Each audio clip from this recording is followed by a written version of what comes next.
Hey, I'm Alex Radcliffe from Board Game Co., and this video is my lowest 10 cost per plays. Out of my entire collection, out of my all-time logging, sort of, we'll give some caveats about how this list was formed, but these are the 10 games that have the cheapest cost per play based on the cost of the game and how much I've played them over the years. This is one of a part 2 series. There's also going to be my highest cost per plays, which is much harder to compile. We'll talk about that one. I think that list is actually a little bit more interesting. We'll talk about why, but we'll get into that one as well. So there will be a top 10 cost per plays. This is my lowest 10 cost per plays. Now, a few caveats as to how things are determined so you have a sense of what I've done in order to determine these values over here.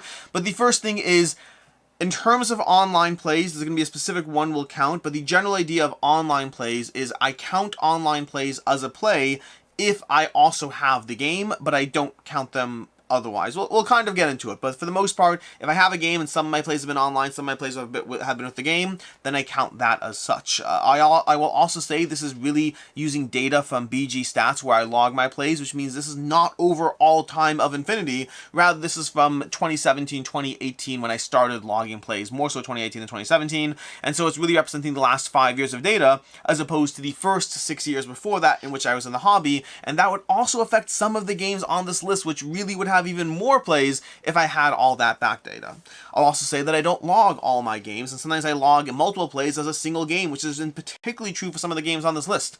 The very nature of being your lowest cost per plays does mean that this list is a hodgepodge, a combination of games that are both very cheap and games that I've played a lot. That intersection of games is what this list is going to be. So for the most part, I think the most expensive game I have on this list is a $40 game, and most of them are in the $5 to $10 range, just the very nature of this list. But some of those smaller games are games that I might play 5 times and log as a single play, because I'm not going to log every single instance of every single play, which means the cost per play is even lower. So do not take any of this as absolute guaranteed fact, so much as the data I have, trying to extrapolate from there what is the closest to my lowest 10 cost per plays. I'm going to start off with the first one, which comes with caveats, which is going to be My City. My City, which is a $28 game, and in general for all these I pulled up the current price of what they are. Some of these I traded for, some of these I bought so long ago and I don't know what I paid for them. I pulled up the current price for these games, and at $27.98 we have My City available on a regular basis in that price range. I've seen it for as low as like $20 at times, but in general that price range is reasonable, and I'm counting 48 plays here, even though I have like 160 plays. The reason I'm counting it as 48 plays and not as 160 plays or whatever it is I have under my belt is because My City is a legacy game. You tier up components as you go. In this game for $27.98, you get 24 plays. Unless you're playing with 2 players, in which case you get twice as many plays, and you get 48 plays out of this box if you're playing this at 2 players, which is why I capped this at 48, because I've played this, I've had multiple physical copies. I think I've had 2 physical copies of this game that I've gone through, which is like 96 plays, and the rest of my plays have been on BGA, on Board Game Arena, and so I just have a lot of plays under my belt, but because I'm counting cost per play, I don't want to count the extra BGA plays, so I'm counting it as 48 plays for $27.98, which is my highest cost per play, coming in at 58 cents per play. Now, I didn't do my lowest cost per hour of gaming or my highest cost per hour of gaming. That would change a lot of the numbers here, but coming in at 58 cents per play for around a half hour of an experience, I think My City is an excellent game, and there's a reason it's one of my go-to recommendations for anyone looking for a good game experience, a legacy game experience, a polyomino, a gateway legacy campaign, lots of things. This is a good, a lot of fun game nights with your friends, with your significant other, with whoever for a while out of this box, and that's My City coming in at 58 cents per play. Coming up second on this list is the only game I no longer own. The only game I no longer own. Fun fact, by the way, number 11, I believe. No, I'm not going to say number 11 because there are a bunch of things that were... Number 9. Number 9 over here is Skull. I no longer own Skull. I finally got rid of it. I actually got rid of it because of another game that will be later down on this list. But Skull, I have 34 logged plays of, and that's coming in at a $15.99 game for 47 cents per play. So we jumped down 9 cents from 58 cents per play to 47 cents a play for Skull. And again, this is one of those games where I'll play it like 4 times and log as a single play. I have well over 34 plays of Skull under my belt, but call it session, call it play, call it whatever you want. But Skull is a game that is a party game, a bar game, an easy to table, easy to play game that I've had in my collection for years. I first found it from, I think Shut Up and Sit Down recommended it, and I loved it, and I enjoyed it. My game group loved it. It's so simple, it's so easy. You teach the game in 2 minutes, you play the game, you go through this bluffing game of, I can go to 2, I can go to 3, 4, and then you slowly turn over these coasters trying to reveal flowers instead of skulls, but inevitably someone is screwing with you, and half the time you're screwing with yourself by bluffing the table, but they know your personality and they call you on your bluff. It is a simple bar bluffing game that plays in around 5 to 10 minutes and just gives you a solidly good time. There's a reason it has been tabled so much. For a long time, it was my group's go-to filler at the end of a long game night, which has been replaced though by something that has a lower cost per play later down on this list. Number 8 is the Castles of Burgundy, coming in at 87 logged plays, and that number is so much higher, although there are caveats. There's multiple caveats to this one. So Castles of Burgundy has 87 logged plays in my app and BG stats. It's also a game I've had since I first got into gaming, which means there are 6 years of games that I haven't logged that just exist. They just exist. I never logged them because I didn't backlog anything. I'm not trying to remember what I did, 4 years ago on Tuesday night. I can't possibly do that. I almost tempted to, but I can't possibly do that. And so with 87 plays and a $39.98 price point, we're coming in at 46 cents cost per play, dropping another cent. It's a cent this time. We're not dropping 9 cents. We're dropping 58 to 47 to 46 over here, and that's going to be, well, I mean, it's a very reasonable cost per play. Now, the caveats to this over here, there's 3 caveats, or 2 caveats, depending on how you look at it, but effectively, on the one hand, this 87 plays is much, much larger. This is a game that I actually have significantly more than 87 plays under my belt. On the other hand, I also bought the original Castles of Burgundy, and then I bought this Castles of Burgundy, and then I've bought again the Awakened Realms giant Castles of Burgundy. So at this point, the cost per play, depending on how you want to count it, I think this copy over here has somewhere in the range of 87 plays under its belt. But across the whole ecosystem of all my Castles of Burgundy, I've paid for more and gotten whatever. If you're trying to count the special edition of Awakened Realms, the cost per play goes down very significantly. So I'm ignoring that in favor of what is fair to the game, because I still have 87 plays in my belt of, this version-ish, probably somewhere in that range. But that's going to be the Castles of Burgundy, our number 3 at 87 plays and a 46 cents cost per play. Now, before we go on to our number 6, we're going to bring you a quick word from our partner, Mint Mobile. I switched to Mint Mobile towards the end of last year, or maybe the beginning of 2023, and I did that on my own while searching for a cheaper, more affordable carrier. And then several months later, they reached out and said, hey, we'd love to work with you. And I was like, great, I've been using your phone plan for a while. It was incredibly easy to switch plans, taking me less than 10 minutes to do so. Genuinely, it was so ridiculously easy, and my main motivator was trying to save money. But at the same time, Mint Mobile does have the nation's largest 5G network, which means you're not only having the option to save money, but very often doing so without compromising on your service. And right now, if you go ahead and follow the link down below, make sure to follow the link down below so that you can get the deal, so that they know I sent you. But right now, you can get all their plans for just $15 a month. Your savings will vary. For myself, I dropped from paying around $40, $45 a month to paying around $15 a month, while also being able to experience the same consistent service that I was used to. I highly recommend Mint Mobile as a great option if you are ever in the market for switching to a new phone plan.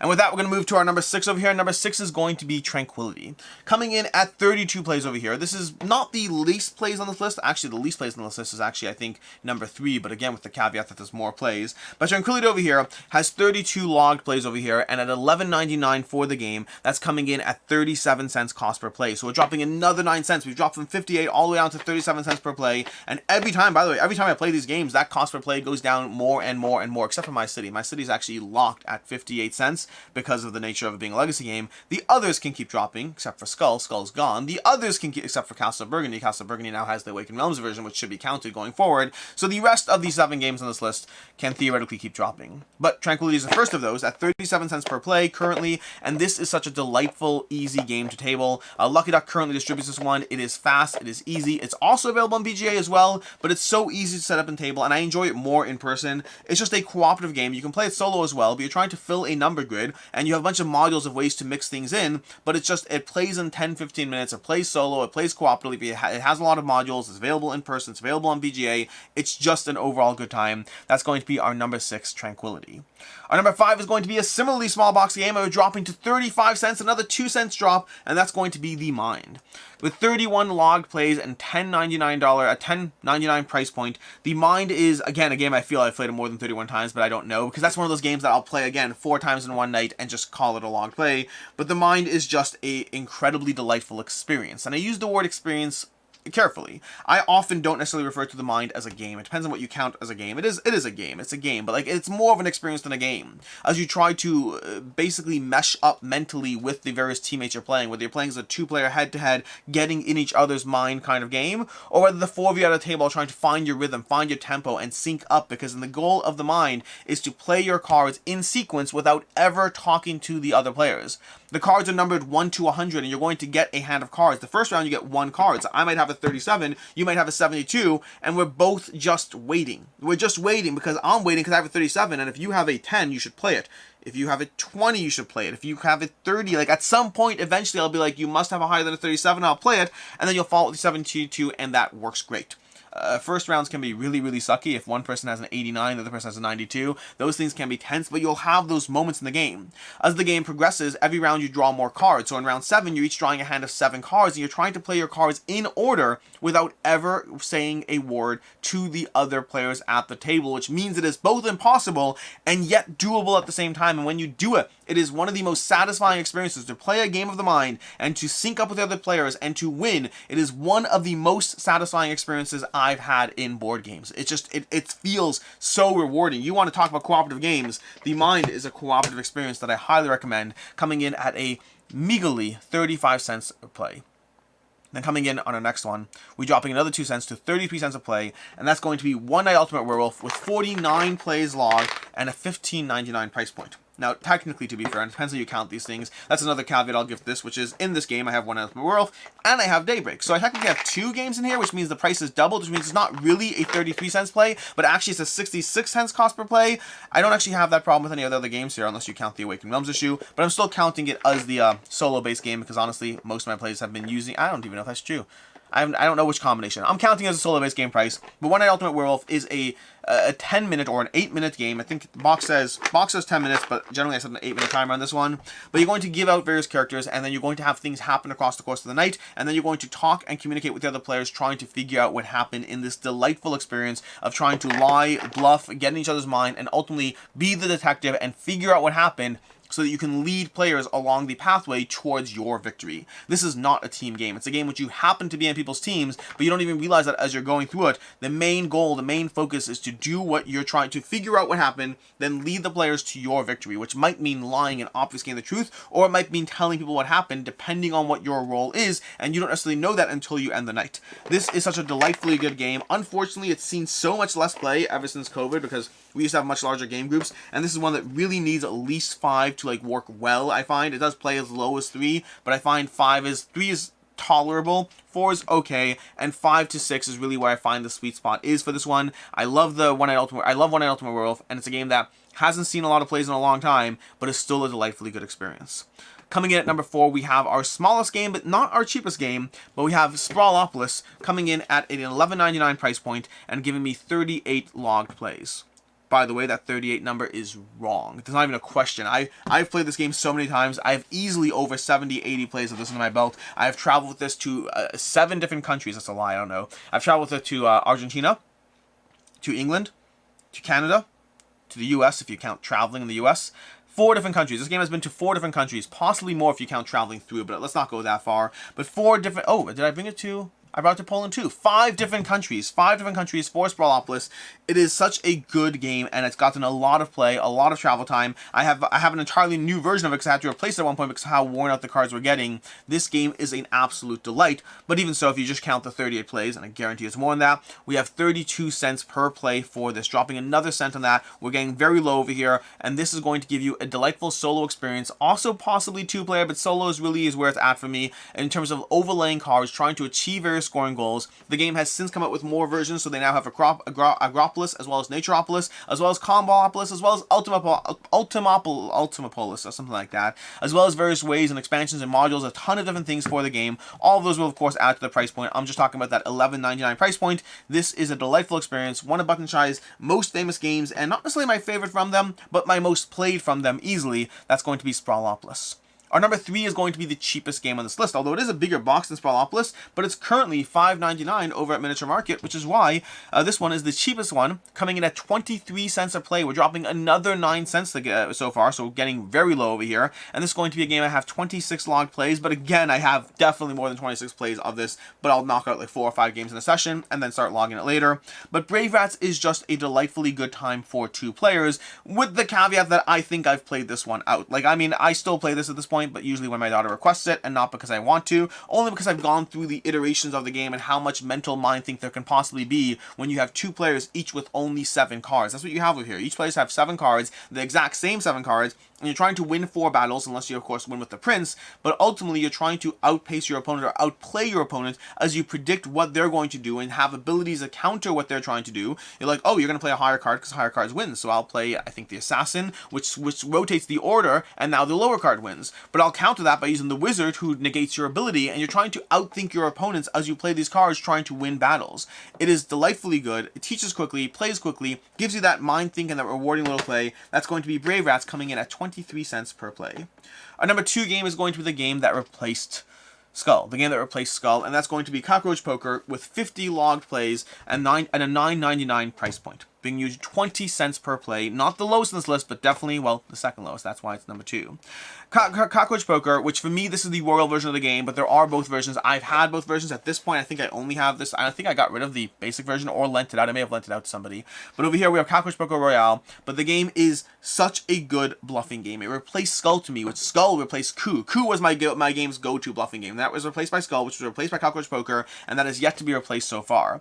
I did try Spicy at one point. Spicy was a lot of fun, but Spicy was a little different in the way it worked. I liked it, but ultimately Cockroach Poker is the one that lasted. This is always a good time as you try to shuffle cards to the other players, as you try to lie to each other's faces as they call your bluff or don't call your bluff, as they try to predict, or alternatively just sit there and pass the buck to the next person by looking at your card, being like, I know you said it's a rat, but it's actually a bat. And you pass the cards around the table, and as players start gathering cards, they start having different incentive structures to lie, and it's that evolving incentive structure of how and when you want to lie that keeps the game interesting, as opposed to purely are you telling the truth or are you not. The doublethink, the mind games, they shift and adjust based on everyone's dynamic of cards on the table, of everyone's dynamic of cards in front of them. My desire to pass you a card, hoping you look at it and pass it to the next person, depending on what I call it, depending on what I have, those are constantly evolving factors in the nuanced ways you're going to lie to each other's faces across the course of the night. That's going to be Cockroach Poker Royale, coming in at 20 cents per play, with 50 logged plays and a $9.99 price point. And the number 1 on this list is a game that I have definitely more plays than well listed here, because again, this one has been in my collection for way too long. But coming in at 80 logged plays and a $12.99 price point, we have Codenames. Don't let the box fool you. Codenames is in this box inside a broken token insert situation. But yeah, there's a lot of Codenames I have. I have Codenames Duet, I have Codenames Pictures. I'm just counting, and again, I have more plays than 80. In fact, Codenames Duet I log entirely separately. There's another 42 plays of Codenames Duet logged. Codenames Pictures and Codenames, I don't know if I've bothered logging separately. But either way, Codenames is most of my plays. I don't play a lot of Codenames Pictures. It's okay. Codenames is much, much better. But coming in at 80 plays and a $12.39 price point, this brings you to a ridiculously low 15 cents per play. 15 cents per play for one of the best gaming experiences I can consistently have. Codenames is always good, and now they actually, CGE just came out with a Codenames app, which you can bet I will be jumping into to experience and enjoy what that has to offer, because I love Codenames. I find Codenames to be fun, to be clever, to be nearly infinitely variable because of the combination of cards you have, the words you have in play, the way some words are obstructed. One of the things I've always said is Taboo. I remember playing Taboo growing up, and I love Taboo. Taboo was a great game, but then you come back to the same card, and there's only so many ways you can do it. So, okay, congratulations. I can't say Terminator, and I can't say, I'll be back, but I could say Governor of California, and you're like Arnold Schwarzenegger, even though he's no longer the Governor of California. But there's so many ways around it, and you follow yourself into these patterns of what you can and can't say when you're playing Taboo. Codenames solves that by giving you a grid, and the grid is variable. So the one game I might be trying to get you to get, cow and horse with one clue, and that's easy. But what if there's cow, horse, and camel on the grid, and suddenly camel's a death card? It changes the way you approach things, because you are trying to get people to guess certain words based on the grid of 25 cards that they have there, but the combination of what's yours and what's not yours drastically changes up those variables. And so Codenames is delightfully fun, is strategically rewarding, it is engaging to a wide degree of players, from strategy, from light gamers, from casual, from gateway, from family, from any single category under the sun. You can play it online on their website. You can play it with their new app. You can play it with 14,000 different versions of the game, although really I think Codenames and Codenames Duet are the ones I'd recommend the most. It is a great game, and that's why it's coming in at our 15 cents cost per play, because I know it's a great game and I keep playing it. And that is our 10 lowest cost per plays. I will be back with another video at some point in the near future at our 10 highest cost per plays. That video will also have rules and criteria as far as how things are counted and calculated, but that one's going to be a little bit more interesting, because that one's going to be reflecting a lot of big box, over-the-top, expensive experiences compared to the these are 9 games, Skull's missing, 9 games on the table. Altogether, these add up to like maybe $150, maybe $200 worth of purchases, because, Burgundy at $40 takes the hit out of things. Then we have $30 here, that's already $70, and then the other 8 are like $10 a piece or so. Like $150 for a lot of good games, and honestly, not a bad place to start a collection. In any case, and until next time, I'm Alex Radcliffe from Board Game Co. I hope you enjoyed this video, and as always, I hope you have a good one.